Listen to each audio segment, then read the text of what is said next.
Tower पनि आधारभूत आवश्यकता रहेछ कि अहिलेको होइन होइन यो कसै आवश्यकता भयो होला कुनै शौखिनलाई चिउराको बोट कस्तो हुन्छ बाबा भन्दै सोध्ने सहरी बाबुहरूको पिताजीहरूलाई कालो चस्मा चट्ट खोलेर वा हाउ वन्डरफुल भनेर पर्यटकीय सौख पुरा गर्नेहरूको लागि ठिकै होला। तर जसको पेटमा भोकको सारङ्गी रेटिएको छ, जसले आधारभूत शिक्षा पाएका छैनन्, जसले सिटामल खान पनि ज्वरो आउँदाखेरि हम्मे छ, त्यस्तो आधारभूत वर्गको लागि यो भ्यू टावरको कुनै अर्थ छैन। त्यो भ्यू टावर अग्ला भ्यू टावरले त्यो ठाउँका गरिबहरूको गरिबीलाई होच्याएको छ। यो भ्यू टावर जनताको प्रायोरिटी हो कि खाना नारा छाना? हामी टाई बाँध्नेहरूको पार्टी बनाउँदैछौँ कि गाई बाँध्नेहरूको? ठाउँमा यो नगरपालिका गाउँपालिकाहरूले भ्यू टावर बनाउने कस प्रतिस्पर्धा गरिरहेका छन्, जुन कुरो जायज होइन। यो भ्यू टावर बनाएर त्यसले गरिब जनताको आवश्यकता हल गर्ने पनि होइन, गरिबी दूर गर्ने पनि होइन, शिक्षा स्वास्थ्य सुरक्षामा यसले कुनै तात्विक अन्तर ल्याउने पनि होइन। यो बेकारको भाउतु गाउँमा सिंह मात्रै छोड्ने काम भयो कि दरबार पनि पुग्यो भन्ने कुरोको जवाफ दिन ट्याक्क भ्यू टावर बनाएपछि यो पनि दरबारको प्रतीक हो भन्न खोजे हुन्। जुन गाउँमा आज पनि गरिब जनताहरूलाई दुई छाक खाने नसिब छैन, त्यस्तो ठाउँमा गएर तपाईँले हेर्दा पनि टोपी खस्ने टाइपको गगनचुम्बी भ्यू टावर बनाउनुको के अर्थ हुन्छ? त्यो जीवअपसँग चाहिँ माइलाले गरेको ऱ्याप होइन, त्यो ऱ्याप ब्याटलमा चाहिँ तपाईँको नाम पनि जोडिएको रहेछ त। अनौठो कुरो भइरहेछ। जहाँसम्म मलाई धेरै फेमस हुनु रहेछ युवा पुस्तामा आज पनि तपाईँ भन्ने कुरा होइन। तपाईँ र दुर्गेश थापाको नाम चाहिँ त्यहाँ पटक रिपिट भएको सुने कि मैले। खोइ किन कुन्नी हो, भाइ बहिनीहरू केटाकेटीहरूले खुब रुचाउनुहुन्छ। कहिलेकाहीँ बोली भर्खर फुटेका 5-6 वर्षका केटाकेटीले पनि पुण्य गौतम भनेर मलाई देखाएको देख्दा छक्क पर्छु। अब यस्तो लाग्छ उनीहरू आफ्नो आमा वा बुवाले हेरेको भिडियो त्यहाँ हेर्दा उनीहरू मलाई चिन्दा हो त्यस्तो लाग्छ। र हाम्रो श्रमकै अनादर हो नि यो त। हो नि, यो त लङ्का जलाउने हनुमान पगरी गुत्ने डेढो फेमस पनि बनाइदिनु छ। त्यही भिडियो डाउनलोड गरेर उहाँहरूले पैसा पनि कमाउनु छ। यस्तो नगरौँ।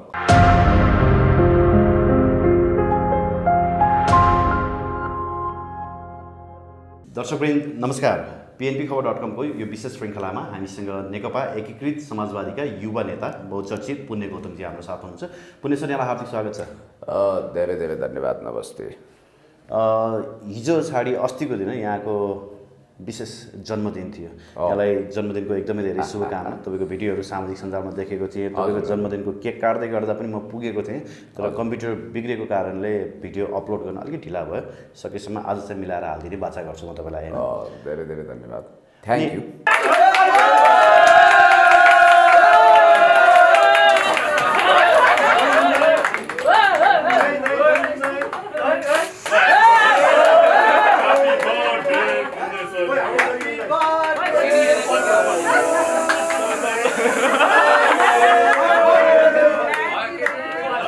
एउटा कुरा नि, अहिले जीवअपको बारेमा निकै ट्रेन्डिङ रहेछ। अनि त्यो जीवअपसँग चाहिँ माइलाले गरेको ऱ्याप होइन, त्यो ऱ्याप ब्याटलमा चाहिँ तपाईँको नाम पनि जोडिएको रहेछ त।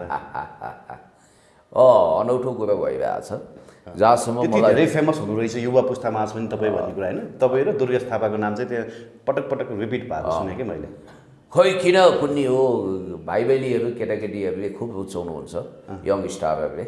त्यसको विषयमा म पछि आउँछु। र मलाई जन्मदिनको तपाईँले जो शुभकामना दिनुभयो तपाईँलाई धन्यवाद। र तपाईँको कम्प्युटरवाला प्रब्लम थियो, त्यसकारण फुल टाइम तपाईँ त्यहाँ सर्भाइभ गर्नु भएन, बस्नु भएन, काटिएको केक पनि खान भ्याउनु भएन। तपाईँलाई मैले विशेष आमन्त्रण गर्छु फेरि पनि। एक माघले जाडो जाँदैन। र म फेरि PNP मिडियालाई उपयोग गरेर तपाईँको विज्ञापन गरे होइन, मैले मेरो आफ्नो ओपिनियन हो। PNP मिडियामा यत्रो दुःख गरेर लाखौँका क्यामेराहरू चलाएर लाखौँका कम्प्युटरहरूमा अपलोड गरिएका भिडियो 5 मिनटमा डाउनलोड गरेर नहालिदिउँ। किनभने म तपाईँलाई यहाँ मात्रै होइन, हरेक युट्युबको हरेक सोसियल मिडियाको यो संवेदनशीलता बुझौँ। त्यो तपाईँको सम्पत्ति हो नि। जस्तो मैले तपाईँको भीम्याट प्रयोग गरेर भिडियो डाउनलोड गरेर हालिदिन मैले पनि सक्छु एकैछिनमा, तर त्यो तपाईँलाई तपाईँप्रतिको अपमान र तपाईँको बौद्धिक सम्पत्तिमाथिको गम्भीर आघात हो। त्यसो नगरौँ। अब जहाँसम्म जीवनको त्यति मात्रै हो र हाम्रो श्रमकै अनादर हो नि यो त। हो नि, यो त लङ्का जलाउने हनुमान पगरी गुत्ने डेढो फेमस पनि बनाइदिनु छ। त्यही भिडियो डाउनलोड गरेर उहाँहरूले पैसा पनि कमाउनु छ, यस्तो नगरौँ।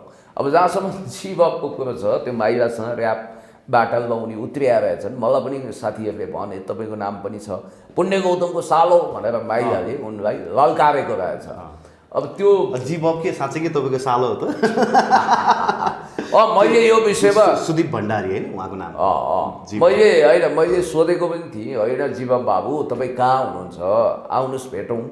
तपाईँ र मेरो त पुस्तै मिल्दैन, तपाईँ र मेरो वंशवृक्ष नै मिल्दैन।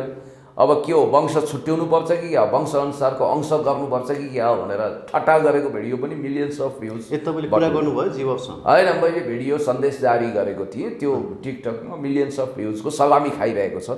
मलाई जहाँसम्म लाग्छ यङ स्टारहरू अहिलेको कलेज जेनेरेसन अथवा स्कुलको अथवा नयाँ, म त छक्क पर्छु कहिलेकाहीँ बोली भर्खर फुटेका 5-6 वर्षका केटाकेटीले पनि पुण्य गौतम भनेर मलाई देखाएको देख्दा छक्क पर्छु। अब यस्तो लाग्छ उनीहरू आफ्नो आमा वा बुवाले हेरेको भिडियो त्यहाँ हेर्दा उनीहरू मलाई चिन्दा हो, त्यस्तो लाग्छ।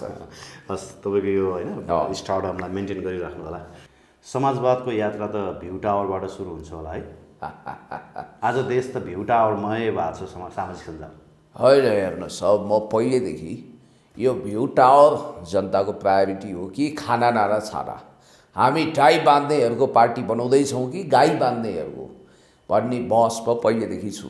मेरो स्पष्ट मान्यता के भने जनतालाई आधारभूत तहका गरिब जनताहरूलाई घाँसपास कपास शिक्षा स्वास्थ्य सुरक्षा चाहियो र भ्यू टावर भनेको वैभवशाली एरियाको प्रतीक हो।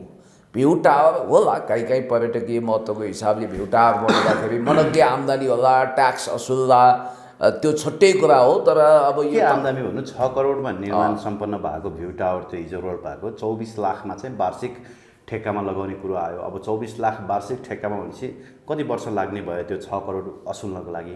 त्यो 6 करोड यदि उत्पादक क्षेत्रमा चाहिँ लगानी गरेको भए, जस्तो स्वास्थ्यमा, शिक्षामा, प्रत्यक्ष जनतासँग जोडिने विषयमा लगानी गरेको भए त त्यहाँका जनताले केही पाउँथ्यो होला नि राहत। यो कुरामा म सहमत छु। फेरि अब रोल्पामा नेपालमा पहिलोचोटि भ्यू टावर बनेको होइन, ठाउँ ठाउँमा यो नगरपालिका गाउँपालिकाहरूले भ्यू टावर बनाउने कस प्रतिस्पर्धा गरिरहेका छन्, जुन कुरो जायज होइन। आज 500वटा भन्दा बेसी रहेछन् भनेर अघि भर्खर भीम उपाध्यायले हाल्नुभएको छ कि? त्यही त भने यो भ्यू टावरको यो खालको जुन प्रतिस्पर्धा चलिरहेको छ, तैँले ठुलो बनाउने कि मैले ठुलो, म धर्रा जत्तिकै अग्लो बनाउँछु, तैँले अलिकति होचो बनाइस् मेरो राम्रो भन्ने टाइपको। अब यो भ्यू टावर बनाएर त्यसले गरिब जनताको आवश्यकता हल गर्ने पनि होइन, गरिबी दूर गर्ने पनि होइन, शिक्षा स्वास्थ्य सुरक्षामा यसले कुनै तात्विक अन्तर ल्याउने पनि होइन। यो बेकारको भाउतु। म एउटा कुरो तपाईँलाई भन्छु, हो गाउँ गाउँमा सिंहदरबार भनेको चाहिँ गाउँ गाउँमा धरहरा पुगेछ कि होइन, सिंहदरबारको साथसाथै होइन, यस्तो गाउँ गाउँमा सिंह मात्रै छोड्ने काम भयो कि दरबार पनि पुग्यो भन्ने कुरोको जवाफ दिन ट्याक्क भ्यू टावर बनाएपछि यो पनि दरबारको प्रतीक हो भन्न खोजे हुन् कि हाम्रा नेताहरूले विदेश भ्रमण खुबै गरे।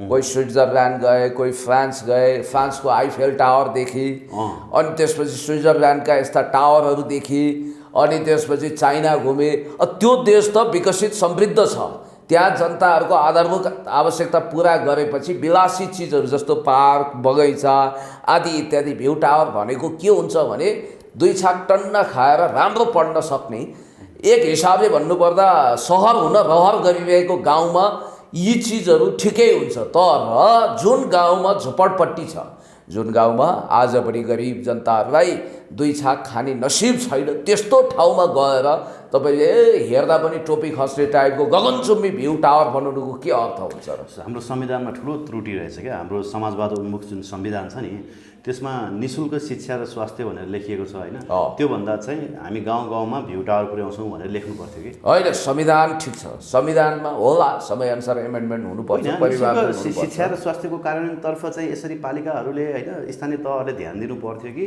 अब भ्यू टावरै बनाउनु त प्रतिस्पर्धा होइन। यस्तो संविधानको लेटर एन्ड स्पिरिट ठिक छ, योभन्दा बढी परिमार्जित गरेर समय अनुकूल यसलाई एमेन्डमेन्ट गरेर संशोधन गरेर जानुपर्ने गुन्जाइस छँदैछ। जस्तो कि संविधानमा अपूर्ण कुराहरू के हुन् भने जनताबाट प्रत्यक्ष निर्वाचित कार्यकारी राष्ट्रपति वा कार्यकारी प्रमुख हुनुपर्छ भन्ने मान्यता हामीले स्थापित गर्न बाँकी छ।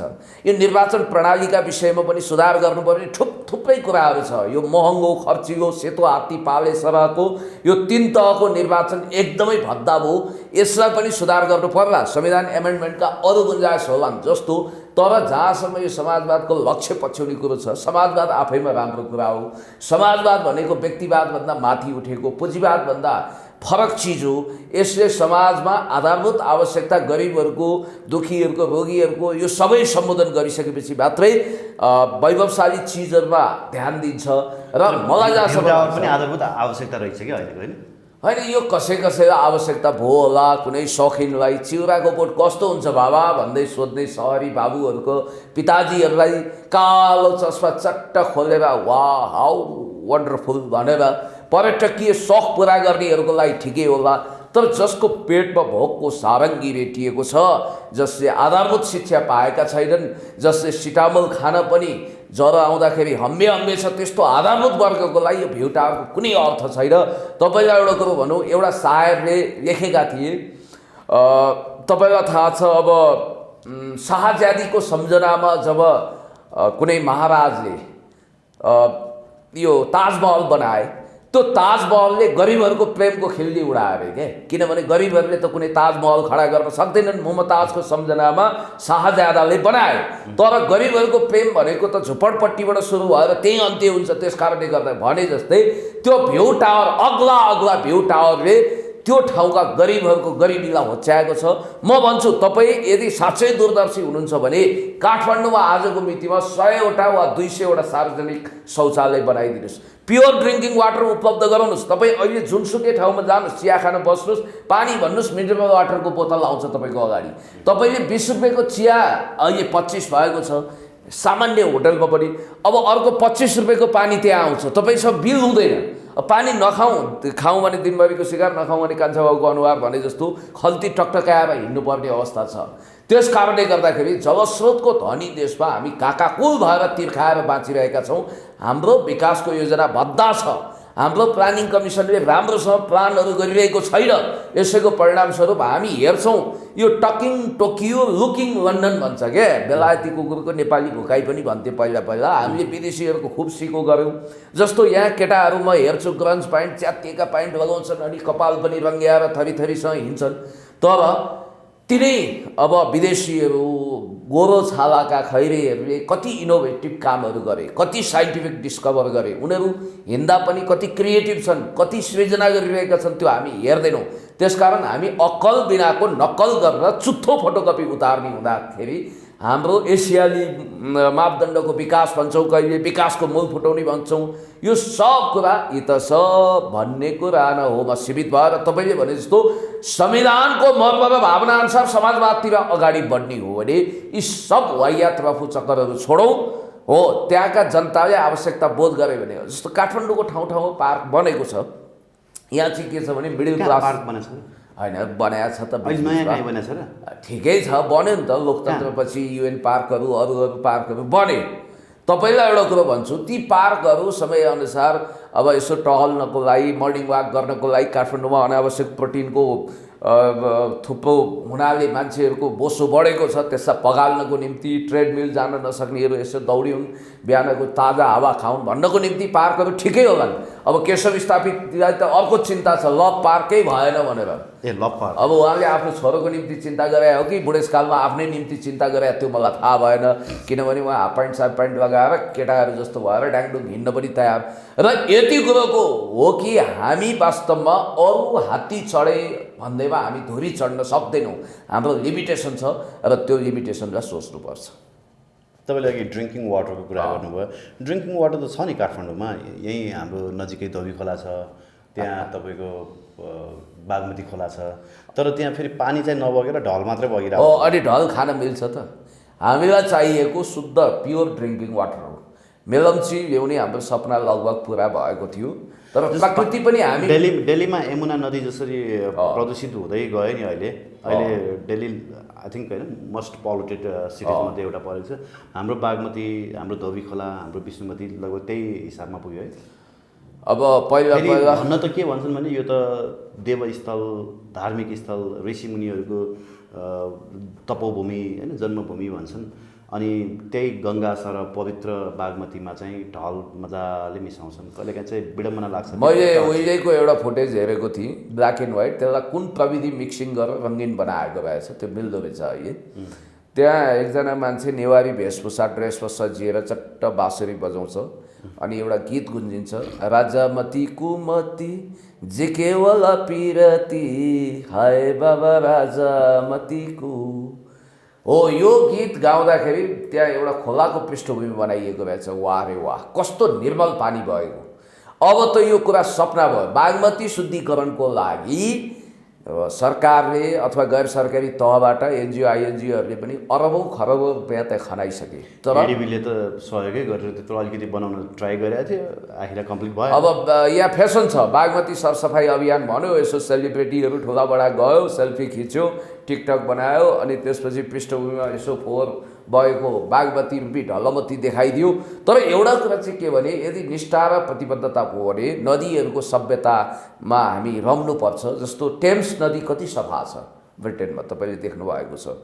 संसारमा कुल पानीको स्रोतमध्ये अधिकांश पानी जम्ने अमेजन, त्यो युक्रेनमै हेर्नुहोस् न, युक्रेनमै तपाईँको मोस्ट अफ द सिटिज चाहिँ त्यो एउटा नदीकै किनारमा रहेछ होइन। युक्रेनमा भयो, मेलबर्नमा हेर्नुहोस् होइन, त्यो यारा रिभरकै साइडमा चाहिँ। अनि नदीहरूको देन हो नि, सिन्धु घाटी सभ्यता भन्नुहोस् अथवा जुनसुकै सभ्यता पनि नदीहरूबाट सुरु भएको छ। हामी जङ्गलबाट विकसित हुँदै नदीमा आइपुग्यौँ। नदीले तपाईँलाई धेरै चिज दिन्छ, नदी निर्दयी पनि हुन्छ। तर यमुनाको जहाँसम्म कुरो गर्नुभयो, कहिलेकाहीँ प्रकृति तपाईँ उप निर्मम र निर्दयी पनि बनिदिन सक्छ जब तपाईँले चरम दोहन गर्नुहुन्छ। मेलम्चीको कुरो हेरौँ न, अब हुन त आध्यात्मवादीहरूले त्यहाँ निस्किएको एउटा नाग मार्नाले सिन्धुपाल्चोक अहिलेसम्म दुखी र अभिशप्त छ, श्रापित छ भनेर पनि भनिरहेका छन्। तर त्यहाँ मैले हेरेँ कि प्रकृतिको अनावश्यक दोहन गर्नाले ज्यादै रसिलो छ। त्यहाँ नामै जलबिरे नामक त्यहाँ सिटी नै छ, त्यहाँ सहरै छ होइन।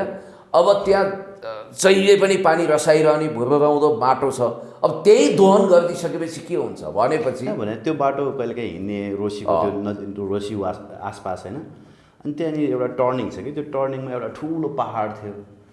त्यो जब यो जुन बिपी राजमार्ग होइन त्यहाँको हामी कहिलेकाहीँ जान्छौँ, त्यो बेलामा ठुलो पहाड थियो। अहिले 4-5 वर्ष पछाडि त पहाडै गायब भइसक्यो भने त्यहाँ। विश्वास गर्नुहुन्छ तपाईँ? अब संसारभरि पहाड नभएका ठाउँले नक्कली पहाड बनाइरहेका छन्।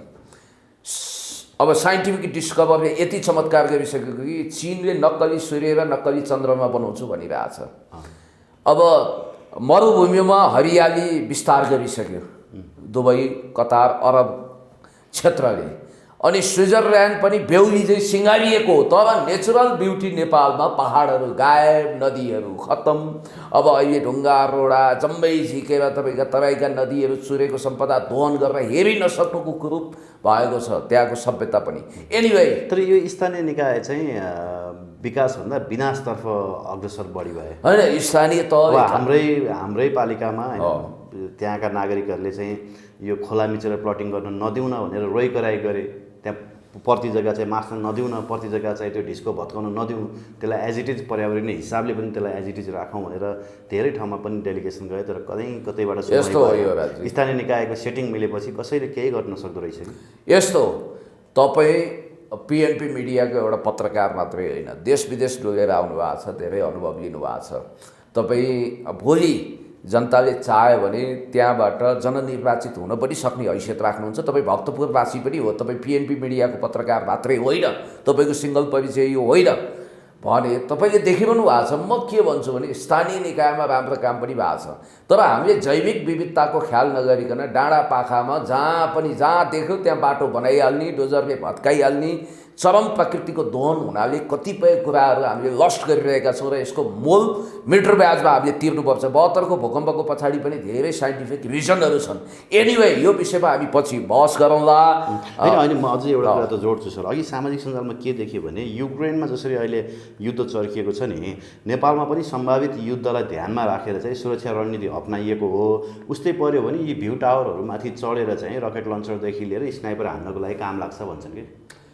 अब यो कुन चाहिँ कल्पनाशील मान्छेले दिमागमा सुझायो? मलाई जहाँसम्म लाग्छ त्यति धेरै दूरदर्शी मान्छेहरूले यो टावर बनाएका होइनन्, तर बाइ द वे परि आयो भने त्यो पनि त्यहाँ काम लाग्छ है भनेर कसैलाई सोच्न ठिक हुन्छ। किनभने हामी हेर्नुहोस्, हामीले शान्तिको हतियार प्रयोग गर्ने हो। इन्ट्रेस्टिङ कुरो, पोइन्ट टु बी नोटेड, शान्तिको हतियार भनेको बन्दुक, बम, गोला बारुद, एटम बम केही पनि होइन। शान्तिको हतियार भनेको तपाईँसँग भएको समझदारी, तपाईँसँग भएको बुद्धि, तपाईँसँग भएको सफ्टवेयर, तपाईँसँग भएको संस्कृति आदि इत्यादि हो। हामीले कोसँग चाहिँ युद्ध लडेर अब तिग्रा पाखुरा बजाएर रेसलर टाइपले जुझ्ने कुरा पनि आएन महाशक्ति राष्ट्रसँग। हामीले गर्ने के हो भने हामीले सन्तुलित परराष्ट्र नीति अप्नाएर पञ्चशीलताको आधारमा संलग्न परराष्ट्र नीतिको आधारमा यो देशको विकास र समृद्धि को रूपरेखा कोर्ने हो। त्यस कारणले गर्दाखेरि यो अति कल्पनाशीलता उही अब फेरि हामी नाला पानी जस्तै अर्को लडेर बैरीहरूलाई परास्त गर्छौँ भन्नु त एउटा रमाइलो कुरो, सोच्नमा आनन्द आउँछ। परि आयो भने त्यसो पनि गरौँला, झुक्दैनौँ चुक्दैनौँ, प्राण हाजिर छ। तर आजको मितिमा जतिसुकै वीरताको गाथा गाए पनि तपाईँसँग आवश्यक हतियार छैन भने, परमाणु शस्त्र अस्त्र छैन भने तपाईँले कुनै पनि युद्ध जित्न सक्नुहुन्न। यो रियालिटी हो। तपाईँले तर सुन्नु न, हिजो मैले विश्लेषक सौरभको अन्तर्वार्ता हेर्दै थिएँ कि उहाँले जस्तो हामीले के सोच्थ्यौँ भने एमसिसी नेपालको लागि अनुदान हो तर चीन हेर्न ल्याइएको हो भन्ने सोच्थ्यौँ, हाम्रो रिडिङ थियो। उहाँको पुरै अन्तर्वार्ता हेरिसकेपछि चाहिँ एउटा कुरा प्रश्न के भयो भने एमसिसी अनुदान हो तर त्यो इस्ट इन्डिया कम्पनीको अवधारणा अनुरूप ल्याइएको एउटा अनुदान हो जसबाट उसले रिटर्न लैजान्छ। त्यसमध्ये चाहिँ नेपालका खनिजहरू, नेपालमा पाइने मिनरल्सहरू होइन, विभिन्न ज्वेल्सहरू होइन, यो मार्फत चाहिँ उसले 100% लिएर जान्छ। नेपालका खानी खनिजहरूमाथि उसको महत्त्वपूर्ण होइन के भन्छ आँखा लागेको छ भन्ने कुरा आयो कि होइन। यसलाई यसरी हेरौँ, उहाँ वेस्टर्नप्रति अतिरिक्त कृपालु बन्नुभयो। सौरभजीको आर्टिकल म बौद्धल कालमा नित्य निरन्तर पढिरहेको छु। पञ्चायत कालमा पनि सौरभ नाम झालक झुलक देखिएको हेरिएको हो। त्यतिखेर हामी छिचोल्न सक्दैनथ्यौँ। आज 30औं वर्ष भएछ सौरभजीको आर्टिकल पढ्न थालेको। उहाँ 30औं वर्ष हो, किनभने उहाँ सुरुदेखि नै आर्टिकल लेखक हो। कुनै समय मरिचमान सिंहको निकै निकट मानिएका र लोकतन्त्रलाई अलिक मन नपराउने सौरभजीको बारेमा मैले तपाईँलाई भन्नुपर्दा उहाँ पछिल्लो समय हुन त नेकपा एमाले निकट हुनुहुन्थ्यो, अहिले के गरिरहनु भएको छ थाहा छैन। तर उहाँको एउटा एटिच्युड के छ भने उहाँ इन्डियाप्रति आवश्यकता अनुसार नै उहाँ भारतीय अतिक्रमण विरुद्ध उहाँ एकदम बुलन्द आवाज गर्नुहुन्छ। जब पश्चिमाको कुरा आउँछ काहीँ न काहीँ उहाँ अतिरिक्त कृपालु भए जस्तो मलाई लाग्छ। होइन, भारतप्रति त्यस्तो रोष प्रकट गर्नुहुन्छ। उहाँले त नेपालले कालापानी, लिपुलेक र लिम्पियाधुराको जमिनको साटो चाहिँ यता फुलबारी हुँदै बङ्गलादेशमा जाने मार्ग चाहिँ साट्नुपर्छ भन्ने त्यो त उहाँको कविता वाचन हो। त्यस्ता कुरा उहाँले गरिरहनुहुन्छ। त्यो उटपट्याङ कुरा गर्दाखेरि रमाइलो हुन्छ, उहाँलाई मनमा शान्ति आउँछ, आनन्द आउँछ, नयाँ कुरो गरे जस्तो हुन्छ, आत्मरति हुन्छ, आत्मश्लाघा हुन्छ, बौद्धिक विलास हुन्छ। त्यसको लागि मात्रै पब्लिक कन्जम्सनको लागि फ्यालेको कार्ड हो। उहाँ इनफ्याक्ट वस्तुगत तरिकाले व्यवहारिक हिसाबले त्यो कुरा गरेको होइन। यदि उहाँ सत्तामा हुनुहुन्थ्यो भने पनि यो कुरा अव्यवहारिक भनेर उहाँ आफैले भन्नुहुन्थ्यो। एक, किनभने त्यस्ता वाहियात कुरा गरेर अब फलाना तिलाना ढिस्काना 3 गाउँको सट्टा 6 गाउँ दिए, यसो गर उसो गर, यो त सुजाता कोइरालाको हरामी तर्क भइगयो नि। यस्ता फाल्तु कुरा पुस्तकमै लेख्नु भएको छ भन्ने कुरा पनि आयो कि असहमति। अनि यो फाल्तु कुरामा जानु हुँदैन। असहमति नामक उहाँको पुस्तकमा लेख्नु भएको छ भने होइन, यो के तपाईँले मलाई भक्तपुरको घर दिनुहोस्, म तपाईँलाई जोरपाटीको घर दिन्छु, साटासाट गरौँ भने जस्तो हो र? कन्ट्री टु कन्ट्री त्यस्ता गाउँहरू साट्ने चलन हुन्छ हो? इतिहासमा जस्तो जर्जिया भन्ने राज्य अमेरिकाले, युनाइटेड स्टेट्स अफ अमेरिकाले रुसबाट किनेको, कतिपय बेलामा टापुहरू किनबेच भएको छ। त्यो विलक्षण जर्जिया कि अलास्का? अलास्का, जर्जिया पनि हो। भने तपाईँको एउटा कुरा के भने त्यो पावर कन्ट्रीको बिचमा इतिहासको कुनै कालखण्डमा त्यस्ता सौदाबाजी भयो भन्दैमा अहिलेको मितिमा हुँदैन। र यो कालापानी, लिपुलेक, लिम्पियाधुरा उनीहरूलाई किस्तीमा राखेर दिउँ, उनीहरूले चाहिँ यताबाट हामीलाई बङ्गलादेशको भूभाग नजिकैका भूभागहरू दिउन् भन्ने यो वाहियात कुरामा जानु भएन। शारदा ड्याम बनाउँदाखेरि, शारदा ब्यारेज बनाउँदाखेरि चाहिँ चाँदनी दोधारा दिएको होइन? त्यो बेलाको मिस्टेक हो, त्यो बेलाको भयङ्कर ठुलो गल्ती हो जसको पीडा अहिले पनि हामीले भोगिरहेका छौँ। एउटा कुरा म तपाईँलाई के भन्न चाहन्छु भने स्पष्ट रूपमा भिजनरी लिडरले आफ्नो मतहरू राख्छ। जस्तो उहाँले भन्नुभएको छ अब एमसिसीकै सवालमा पनि यो दुईटै कुरा हो। एउटा इस्ट इन्डिया कम्पनीको हिसाबले मर्कन्टाइलिस्ट पोइन्ट अफ भ्यूबाट व्यापारिक स्वार्थ अनुसार पनि वेस्टर्न आएको, एक तीरले दुई शिकार गर्ने, दुई धारे तरनार हो एमसिसी भनेको। एउटा धारमा रणनीतिक स्वार्थ छ, अर्को धारमा व्यापारिक स्वार्थ छ। तरनार दुई धारे हुन्छ के, कुनै कुनै दुवैतिरबाट काट्न मिल्छ भने जस्तै उनले एक तीरले दुई शिकार गर्न खोजेको। इस्ट इन्डिया कम्पनी जस्तै व्यापार, अब इस्ट इन्डिया कम्पनीकै स्वरूप हेर्नुहुन्छ भने पनि पहिला त अङ्ग्रेजहरू व्यापार गर्न आए नि त, व्यापार गर्न आए, तर उनीहरूले के गरिदिए भने त्यतिखेर इन्डियनहरू अलिकति मोटो मन्दबुद्धिका थिए अनि कागजमा फसाउँदै गए यो व्यापार, अब कपास खेती गर्नको निम्ति यो कागजमा सम्झौता गर्नुपर्छ। यहाँ उहाँ अब लखनऊका शासकहरू भनिन्छ यहाँको झिँगा ढपाउन पनि कसैलाई नोकर राख्थे होइन, जुत्ता लगाइदिन। उनीहरू महाशौखिन थिए। त्यस्ता शौखिन शासकहरूको हरामी प्रवृत्तिलाई उनीहरूले देखेका थिए भन्नाले तपाईँलाई एउटा कुरा म के भन्छु भने नेपालका महत्त्वपूर्ण प्राकृतिक स्रोत सम्पदालाई हिजो स्पेनिस साम्राज्यले लुटखसोट गरे जस्तै, हिजो अटोमन साम्राज्यले लुटखसोट गरे जस्तै अमेरिकीहरूले पनि जस्तो ल्याटिन अमेरिकामा सम्पदाहरूलाई एक हिसाबले कब्जा गरेका छन्, त्यसै गरी नेपालको सम्पदाहरू पनि प्राकृतिक स्रोत सम्पदा, नदी नाला, जल जमिन जङ्गल आदि इत्यादि कब्जा गर्ने उद्देश्य सहित आएको भन्ने कुरोमा पनि दम छ। किनभने हामीसँग खनिज पदार्थ छ, सम्पदा छ, सबै छ। अर्को कुरो यसको महत्त्वपूर्ण चाहिँ के हो भने यो लुकेको छिपेको होइन, ग्लोबल टाइम्समा एडिटोरियल लेखिएको कुरो हो, नट अ जोक। यहाँ कुनै आत्मरतिको लागि आर्टिकल लेखकले लेख्ने कुरो हुँदैन, त्यहाँ धेरै ठुलो ग्रान्ड रिसर्च सहित लेखेको हुन्छ। त्यहाँ स्पष्ट रूपमा CICIR को प्रमुखले नै के लेखेका छन् भने यो एमसिसी भनेको इन्डो पेसिफिक स्टडिजसँग जोडिएको छ। मिलेनियम च्यालेन्ज कर्पोरेसन भनेको आइपिएससँग जोडिएको। अझ यो कुरा बुझ्नको लागि त तपाईँ लियोन पनेटाको 2018 को विज्ञप्ति नै काफी छ, जसमा इन्डो पेसिफिक स्ट्रेटेजी अन्तर्गतै हामी आइपिएस अन्तर्गतै एमसिसी मार्फत विभिन्न देशमा लगानी गर्छौँ भनेर उनले भनिरहेका छन्। यो ग्रान्ट हो, लगानी हो र लगानीको अर्थ रिटर्न हो। त्यस कारणले जे सुकै भए पनि एमसिसी नेपालको हितमा छैन भन्ने कुरोमा हामी क्लियर कट आफ्नो अवधारणा बनाउनुपर्छ र यो ब्लन्डर भयो। होइन, एमसिसी अनुमोदन नहुने बित्तिकै अब चिनिया विदेश मन्त्री वाङ यीको नेपाल भ्रमण छ नि, यसलाई पनि बडो होइन फरक ढङ्गले अहिले हेरिएको छ। मान्छेहरूले चाहिँ विभिन्न किसिमका टिका टिप्पणीहरू गरेका छन् होइन। के सन्देश दिन आउनुभएको थियो चिनिया विदेश मन्त्री नेपालमा? वाङ यी चीनको state counsellor plus foreign minister हुनुहुन्छ। कम्युनिस्ट पार्टीको महत्त्वपूर्ण स्ट्यान्डिङ कमिटीमा पनि हुनुहुन्छ उहाँ। टप 10 लिडर मध्ये, प्रोमिनेन्ट लिडर मध्ये वान अफ दि पोटेन्सियल लिडरको रूपमा प्रेसिडेन्ट सी पछि त्यहाँको प्राइम मिनिस्टर पछि लगत्तै राज्यको प्रोटोकलमा रोल नम्बर 3 मा आउनुहुन्छ उहाँ। यद्यपि कम्युनिस्ट पार्टीको प्रोटोकलमा अलिक तल हुनुहोला, तर उहाँको भिजिट धेरै अर्थमा महत्त्वपूर्ण छ। वाङ यी यहाँ आउनु अगाडि अफगानिस्तान पुगेर आउनुभयो। त्यहाँको तालिबान सत्ताको हर्ताकर्ताहरूसँग पनि मजाले कुराकानी बातचित गरेर सिधै नेपाल आउनुभयो। उहाँको भिजिट सुखमय रह्यो। शिवपुरीमा हाइकिङ पनि गर्नुभयो र यहाँनिर भेटघाट पनि चलाउनु भयो। र मलाई जहाँसम्म लाग्छ 2-3वटा कुराको लागि चाइनिजहरूको भिजिट यो समयमा भयो। एउटा कन्ट्री टु कन्ट्री रिलेसनको कुरा गर्दाखेरि BRI कार्यान्वयनको निम्ति नेपाली काङ्ग्रेस निकै नै हिचकिचाइरहेको छ र ऊ एमसिसी प्रति हुर्क थियो। एमसिसी पास भइसकेपछि म तपाईँलाई स्पष्ट रूपमा भन्छु, चाइनाले अलिकति सेक्युरिटी थ्रेट प्लस डेभलपमेन्ट एप्रोचको हिसाबले BRI कार्यान्वयन नहुने हो कि भन्ने हिसाबले संशयपूर्ण तरिकाले हेरेकै हो र त्यो प्रश्नको समाधान गर्नको लागि र एमसिसी कार्यान्वयनमा दबाब होइन अनुरोध गर्नको लागि र तपाईँको BRI कार्यान्वयनमा नेपालको प्रगति रिपोर्ट के छ भन्ने बुझ्न र जोइन्ट भेन्चर कम्पनीहरू पनि अगाडि बढाउनको निम्ति उहाँ आउनुभयो नम्बर 1। दोस्रो सेक्युरिटी कन्सर्न मैले तपाईँलाई भनिहालेँ। अब भोलि एमसिसी पास भएको छ, नेपाल युक्रेन पथमा लप्किँदैछ। यसो भइसकेपछि चाइनालाई नेपालको तर्फबाट कुनै सेक्युरिटी थ्रेट हुन्छ कि? जबकि तपाईँलाई थाहा छ नेपालमा अहिले प्रधानमन्त्री शेरबहादुर देउवा र नेपाली काङ्ग्रेस चरम पश्चिमा शक्तिको एजेन्ट हो, इन्डो वेस्टको वफादार एजेन्ट भइसकेपछि यो मार्फत आफ्नो राष्ट्रिय स्वार्थको सुरक्षा गर्न सकिँदैन कि भन्ने कुरो चाइनिजहरूलाई संशय छ र त्यो प्रश्नको समाधान निकाल्न पनि आएको।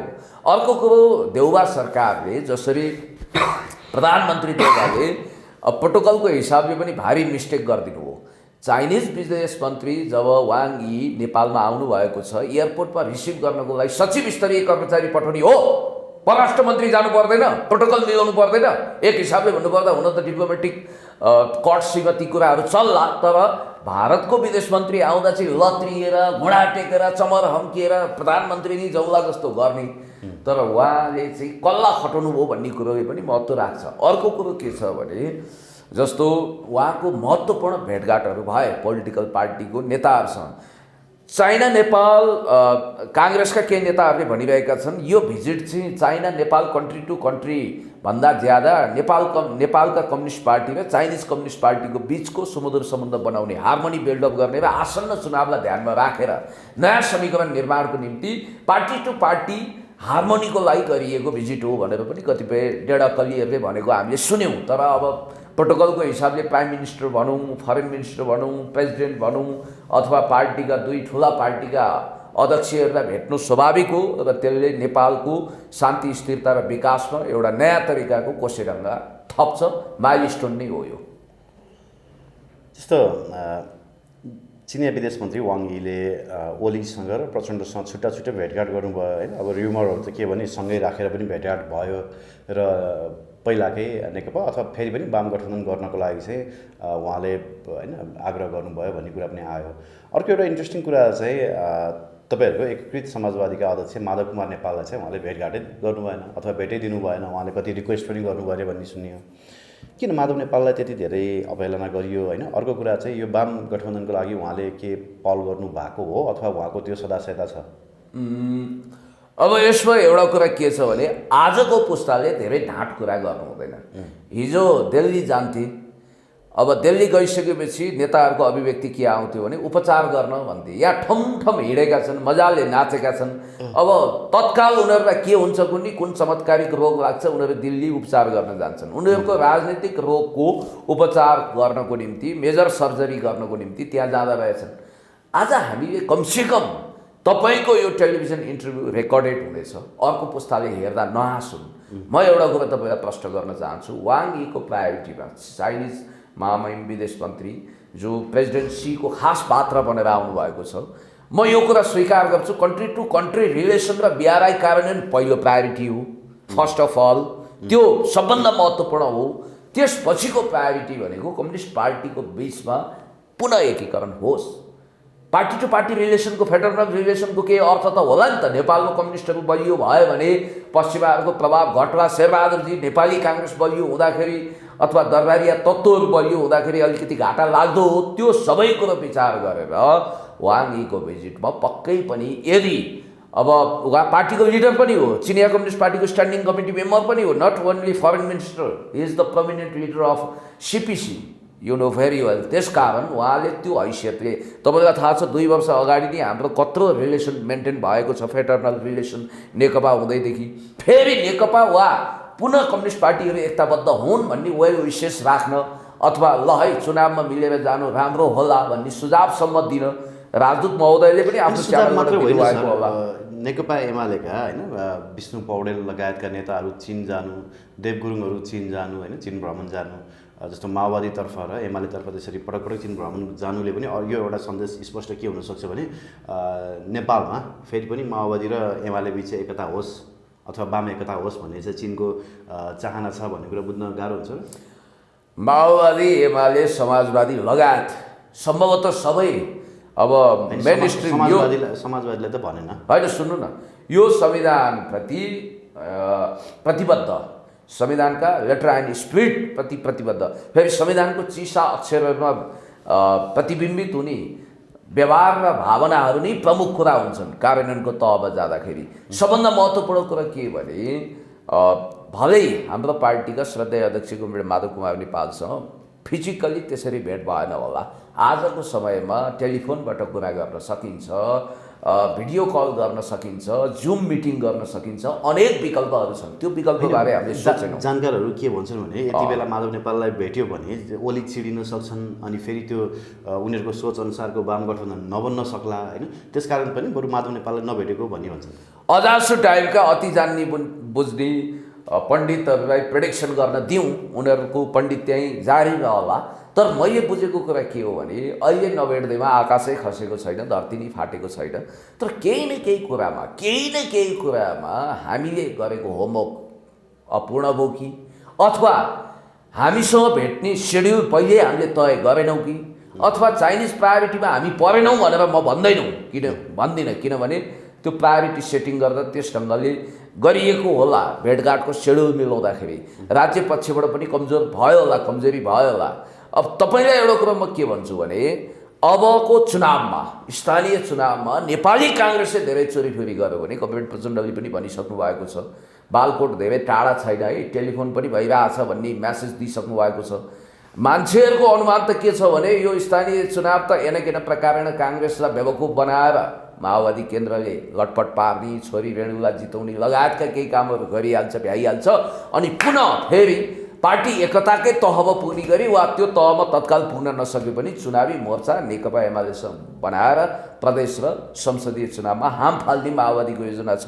र त्यो सदिक्षा चाहिँ चिनिया मित्रहरूले पनि राख्नु भएको छ भन्ने घाइरो गहिरो सुन्नमा आएको हो। त्यसमा समाजवादीलाई अलपत्र पारेर होइन, त्यसमा समाजवादी छुट्दैन। यो भेटघाटले त्यो क्रम सङ्ख्या छुट्ने भन्ने कुरो हुँदैन।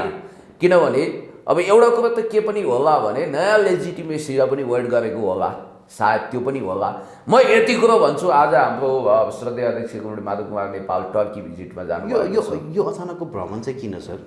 आइक्यापको सम्मेलनमा होला होइन, यो अचानक होइन, यो पहिलेदेखि भिजिट गर्ने कुरो तय गरिएको थियो।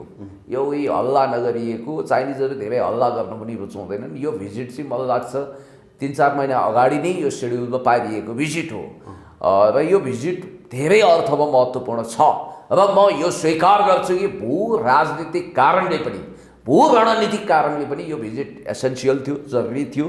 र यो भिजिट भयो, यसले नेपालको राष्ट्रिय हितमा एउटा राम्रो गतिलो प्रोसेस अगाडि बढाउँछ भन्ने कुरो मैले सोचेको छु। र वाङ यीको भिजिटमा म सफल पनि भन्छु। हस् पुण्यजी, धन्यवाद दिन चाहे। धेरै धेरै धन्यवाद। र नेकपा समाजवादीले जहिले पनि मित्र राष्ट्र चीनसँगको सम्बन्धलाई महत्त्व दिएको छ। र अहिले नेकपा एमालेका अध्यक्ष कमरेड केपी शर्मा ओली र नेपाली काङ्ग्रेसका सभापतिको आसनबाट अहिले प्राइम मिनिस्टर हुनुभएका शेरबहादुरजीसँगको भेटघाटलाई स्वाभाविक रूपमा लिनुपर्छ। कमरेड प्रचण्डसँगको भेटघाट पनि स्वाभाविक हो। यसको अर्थ भोलि यदि नेपालमा रणनीतिक हिसाबले अथवा कार्यनीतिक हिसाबले वामपन्थी गठबन्धन अगाडि बढ्यो भने आश्चर्य मान्नु पर्दैन। किनभने चिनियाहरू सुरुदेखि नै सिपिसी जस्तै नेपालमा पनि एउटै कम्युनिस्ट पार्टी बनोस्, नेपाल कम्युनिस्ट पार्टी बनोस् भन्ने सदिक्षा राख्नुहुन्थ्यो। अब हामी 10 टाउके ब्रह्मा जस्तो यता र उता फर्किएका छौँ। एउटै टाउको मिलाएर अगाडि बढ्नुपर्छ। धन्यवाद। Thank you.